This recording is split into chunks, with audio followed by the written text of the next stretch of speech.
La semana pasada traje una novela larga de mucho peso, tanto físico como literario, y hoy, sin embargo, vengo con una serie de novelas más breves en extensión, pero no más ligeras en contenido.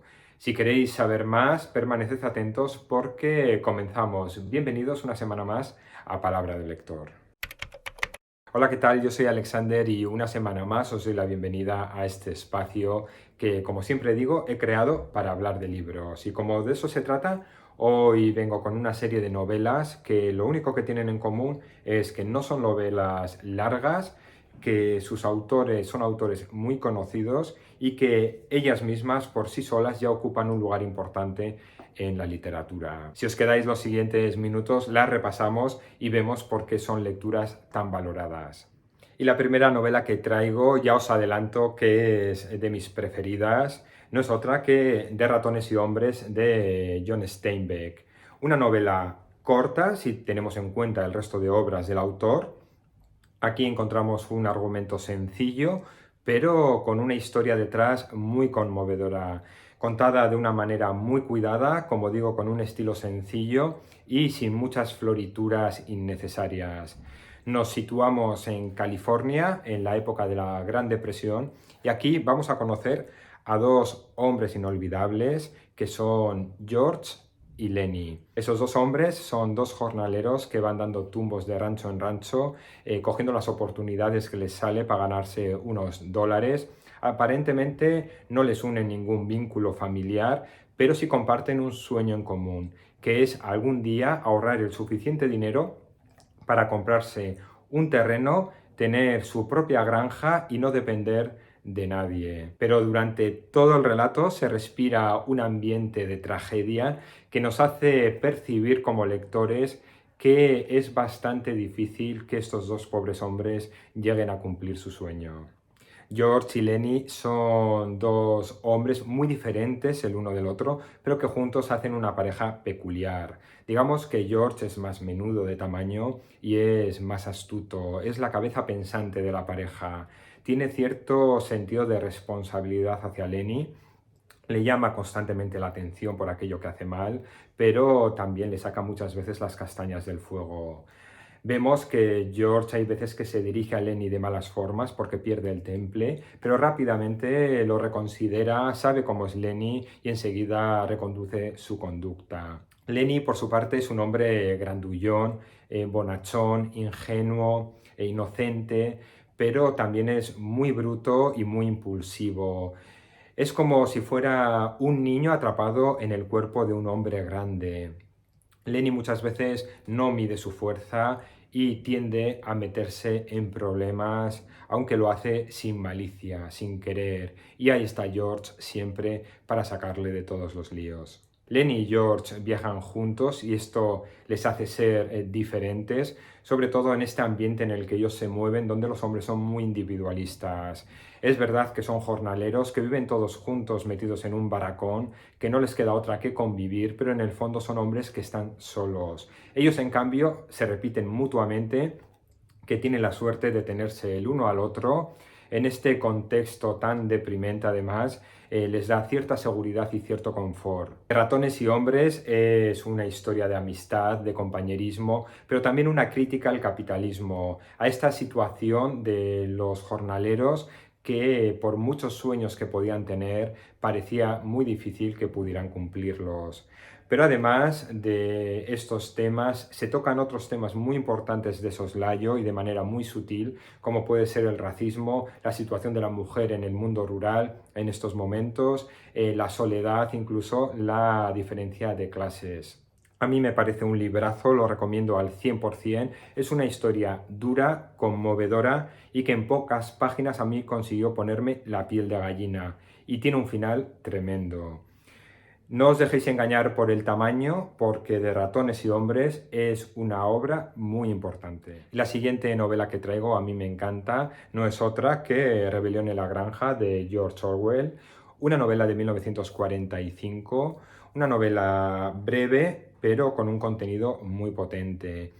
Tanto que pese a su brillantez fue polémica su publicación, ya que fue rechazada por varios editores precisamente por eso, por su contenido. Aún así, en 1950 fue alabada precisamente por ser una novela que consiguió contar una lección de historia de manera muy sutil, de manera muy original y que consiguió enganchar a muchos lectores. Yo la leí por primera vez con 13, 14 años, me gustó y cuando la releí al de unos cuantos años me di cuenta que esta primera vez que la leí no me había enterado de nada. Y es que lo que aquí se cuenta, la fábula que aquí encontramos, tiene un paralelismo real con la historia de la revolución bolchevique y del ascenso de Stalin al poder. Y así es como la debería haber entendido yo cuando la leí por primera vez y no lo hice, como una sátira a la revolución rusa y una crítica al socialismo soviético en la época de Stalin. Quizás sea importante estas relecturas cuando ya somos adultos de ciertos títulos, sobre todo de peso literario que leímos de adolescentes, para que no os pase como me pasó a mí, que me quedé en una lectura superficial de la novela.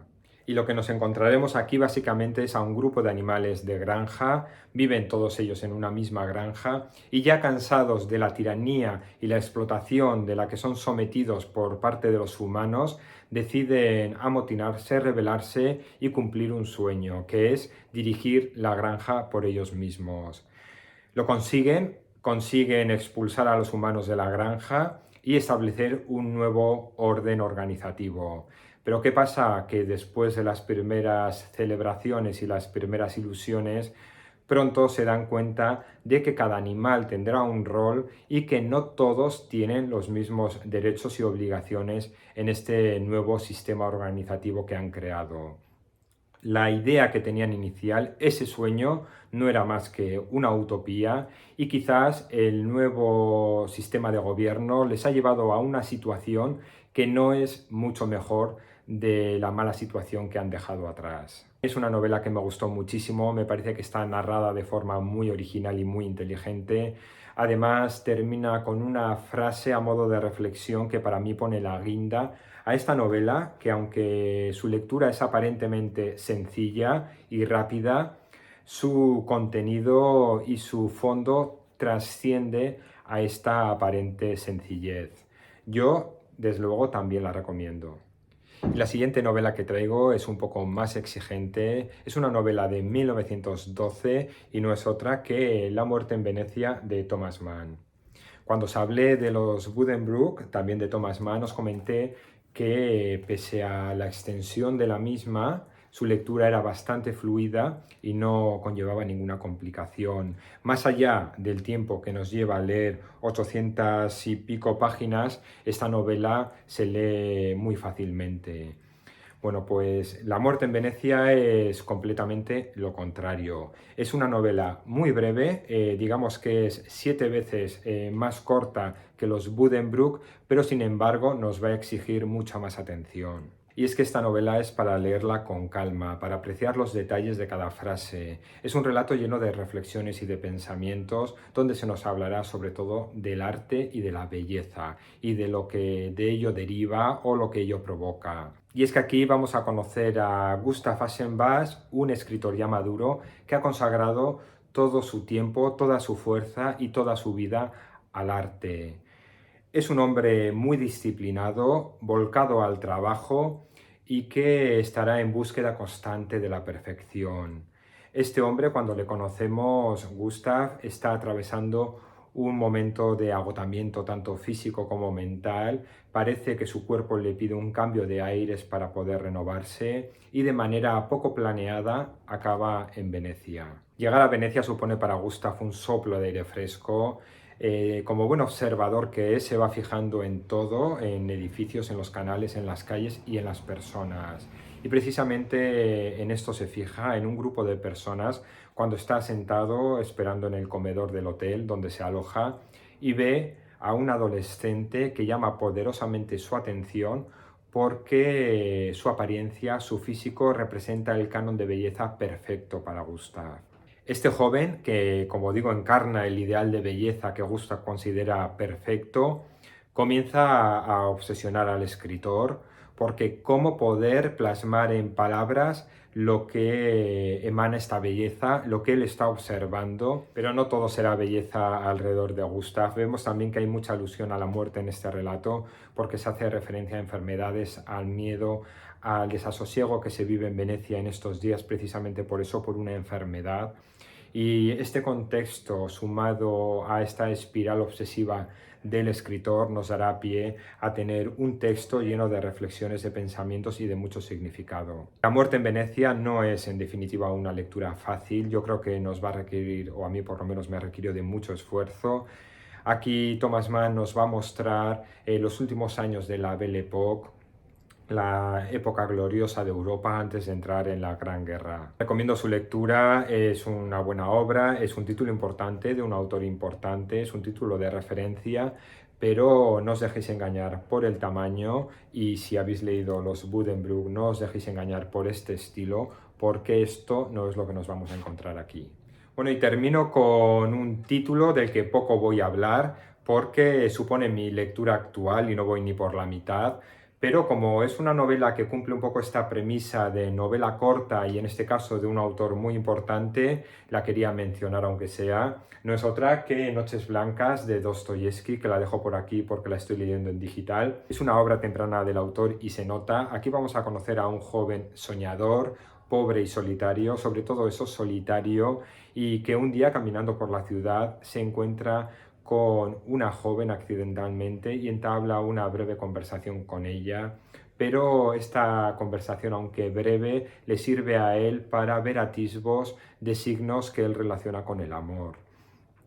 No la he leído, como digo, hasta el final, bueno, ni siquiera he llegado a la mitad, pero intuyo que se nos va a hablar de un amor no correspondido, un desamor. Noches Blancas, este título hace referencia a estas noches rusas donde el sol se pone ya muy avanzada la hora y es precisamente en una noche blanca cuando este joven conoce a esta chica y son también noches blancas las noches siguientes cuando se da lugar a los encuentros de esta pareja de recién conocidos. Y hasta aquí el vídeo de hoy. Como siempre digo, si aún continuáis por aquí os doy las gracias por haberme acompañado durante estos minutos. No sé si habéis leído las novelas que hoy he presentado, si tenéis intención de hacerlas, si me podéis recomendar algo relacionado con lo que hoy he hablado. Y yo me despido una vez más hasta la semana que viene, que intentaré venir con un nuevo vídeo para comentar. Hasta entonces, muchas gracias y disfrutad de vuestras lecturas. Hasta luego.